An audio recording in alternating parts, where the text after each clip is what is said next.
Gonzalez, A-L-A-Y-N-A, last name G-O-N-Z-A-L-E-Z. I'm a public information officer with the Kansas City, Missouri Police Department. What happened out here? So this morning, officers in Riverside PD responded to a domestic violence aggravated assault that occurred in the parking lot of the Argosy Casino. An individual was struck by gunfire at that location, and while Riverside police officers were en route to that call, suspect information was relayed over the radio via dispatch to responding officers. Responding officers that were headed to the scene of the initial shooting that occurred in Riverside located the suspect vehicle traveling northbound on I-29 roughly 5 minutes after the report of the shooting. The initial officer that located that suspect vehicle attempted to conduct a traffic violation in order to stop the suspect and detain them for further investigation. The vehicle and suspect refused to stop at that point in time, and a vehicle pursuit was initiated. Riverside was involved in this police pursuit where this traffic was dispatched and relayed over multiple spanning agencies, dispatchers. It's called REACHCOM, Regional Pursuit, where we can all stay kind of informed on what's going on when a vehicle pursuit enters into different city limits. So Kansas City Police Department was notified that a vehicle was being involved in a police pursuit that was headed into our city, at which point in time we became involved by stop-sticking the vehicle at I-29 in Cookingham. That is the only involvement that KCPD had in regard to this incident at that time. The vehicle, a short moment later, it was about roughly 5 minutes that the pursuit was ongoing, so around 0640 this morning, the vehicle stopped around I-29 and 435 after the vehicle's tires had been deflated from the stop sticks. After about 30 minutes of negotiating took place between Riverside and Platte County Sheriff's deputies, with the suspect vehicle asking him to peacefully surrender and exit the vehicle. Those negotiations continued for those 30 minutes. The suspect then exits the driver's side of the vehicle armed with a firearm. That firearm was then directed in the direction of the officers, pointed directly at them, and three officers, 2 Riverside police officers and 1 Platte County sheriff discharged their duty weapons, striking the suspect. The suspect did have aid that was immediately rendered by officers that were on scene until EMS could respond, and they did transport that suspect to a hospital for treatment for injuries. The injuries were deemed to be life-threatening, and the suspect was pronounced deceased at the hospital shortly after. Upon further investigation of the scene that we've responded to at this point in time, a firearm that is preliminarily believed to belong to the suspect, that we believe he exited the vehicle with, was located on scene and will be recovered and processed for evidence. At this point in time, there is no Kansas City Police Department officers that were involved, and there is no officers that are injured as a result. Before the question comes, the individual that was struck by gunfire regarding the dispute in the shooting that occurred at in Riverside. That individual was struck multiple times. He is suffering from non-life-threatening injuries that I have been told. Again, this information is preliminary. It could change, but he is in stable condition at this time.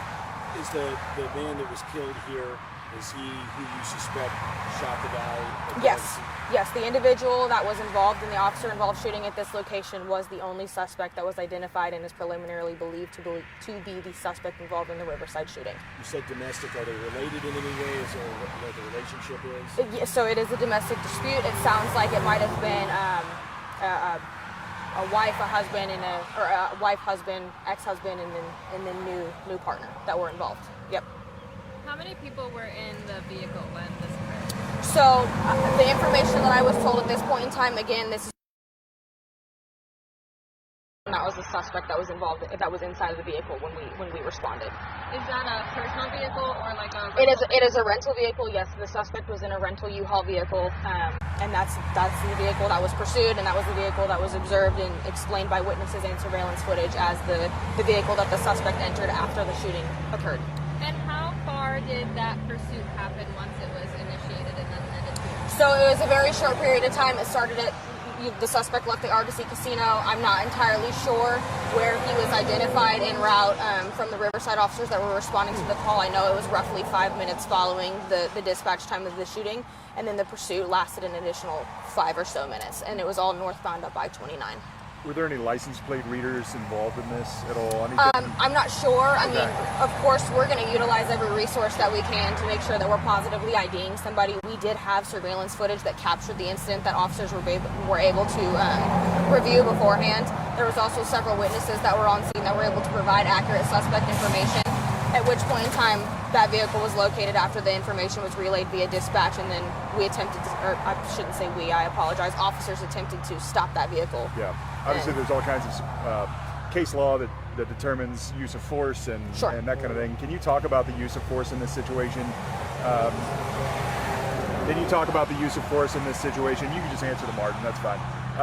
Use of force in this situation, and of course, there'll be a determination whether it was necessary, but what goes through an officer's mind when they use force just like this? An officer-involved shooting is not something that should be taken lightly. I can't speak to what specifically what transpired with the officers that were involved in this incident because I was not here. So that I can't, I guess, give you detail on, but I can say, generally speaking, no officer gets up in the morning and wants to go to work with the idea of getting involved in a shooting. No officer ever starts their career with the desire or intent of getting involved in a shooting and killing somebody. We come to work every day with the intention of trying to help people in the best way that we possibly can, no matter where they are at in their life or in that time of day, even when we respond to a crisis. So it is very, very, very difficult for an officer that is involved and put in a situation where use of force and lethal force is necessary to process all of those emotions and go through the process that both mentally and through handling the call that leads them to ultimately make that decision. In this instance, the individual had already shown a propensity for violence by striking another individual, shooting them multiple times, and then fleeing the scene. When officers tried 30 minutes to get him to peacefully surrender and did everything that they could with the resources that they had available to make this end peacefully, the suspect a firearm in the direction of officers. At that point in time, your decisions are very limited and they're split second. And you have to make sure that you are taking care of not only the officers that are responding to the scene, but everybody else that could be in the vicinity. This is a highway. There are several people that are traveling to and from work, and we have a duty and a responsibility to protect everybody that is in this location at that point in time. So those are all things that officers that respond to a scene like this are going to have to weigh. And unfortunately, sometimes the decision is made that lethal force is necessary. What can you tell us about the confrontation at the casino? Was it the ex stalking them? Were they all together? So that's information I don't have at this point in time. I do know that Riverside is handling the initial investigation involving the shooting at their location, so they would probably be the best department and agency to speak on those specifics.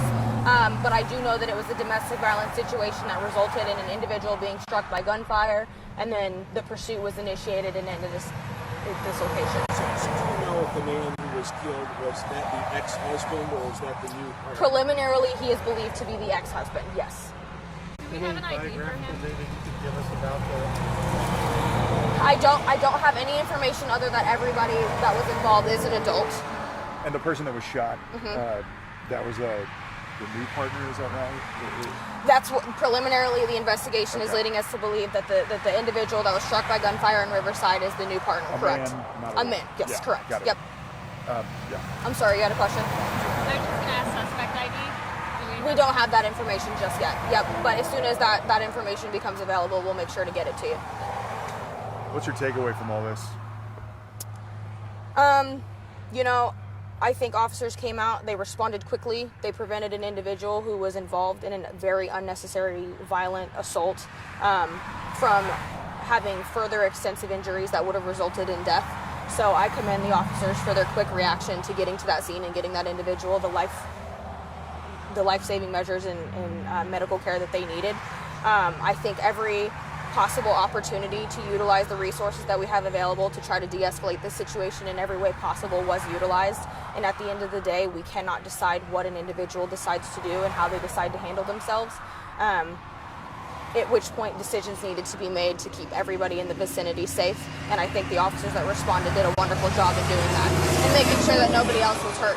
Sure. Just one more clarification. Hold on. I'm so sorry. We've had a lot of conversations about deadly domestic incidents in Kansas City. This one started in Riverside. Correct. Obviously, KCPD's out here investigating. Just kind of what is your take on the current state of what we're dealing with these responses right now?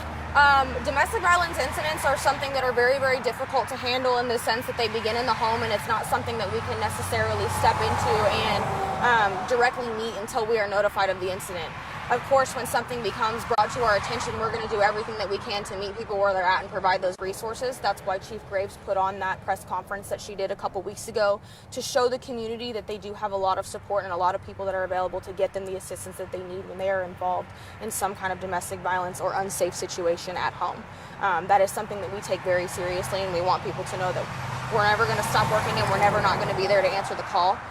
So if they need the police, please notify us. We have the resources available. We want to be there to help you.